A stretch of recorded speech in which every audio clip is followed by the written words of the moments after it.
l'Est. Vive la cante et vive Estivok. Par rapport aux gens qui viennent de l'extérieur comme ça, c'est vrai qu'ils entendent beaucoup parler de cœur d'homme. Alors ça les surprend, mais bon, j'espère qu'ils sont agréablement surpris.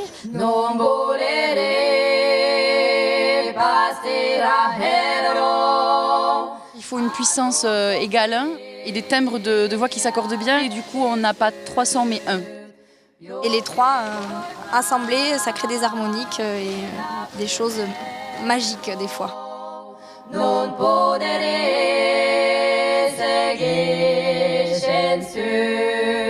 Pour la plupart, c'est quand même des chansons issues du travail comme il était fait autrefois dans les campagnes et dans les Pyrénées. Le pastoralisme, des histoires d'amour, beaucoup.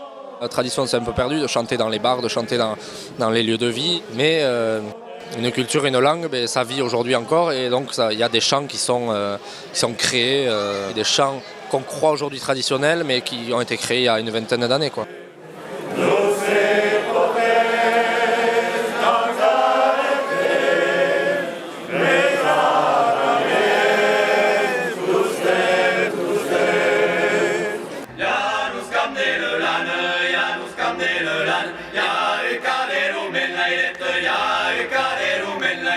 Et le chant polyphonique est bien entendu ici en Béarn quelque chose d'incontournable. Il fallait absolument que cette scène soit le lieu de diffusion le plus important pour la polyphonie.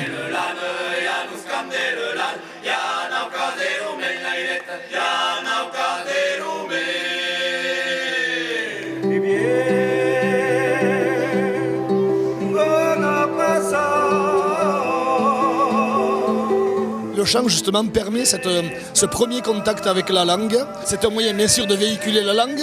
C'est aussi un moyen de rentrer dans la langue. Je sais que dans le groupe, ils ont un amour de cette culture qui me porte et qui m'amène à faire l'effort qu'il faut pour apprendre les chansons et comprendre ce que je chante. On perfectionne sa propre langue et on a envie d'aller plus loin ensuite dans le parler, dans oser le parler. Voilà. On a nos couleurs, on a notre drapeau, on a une langue qu'il faut maintenir.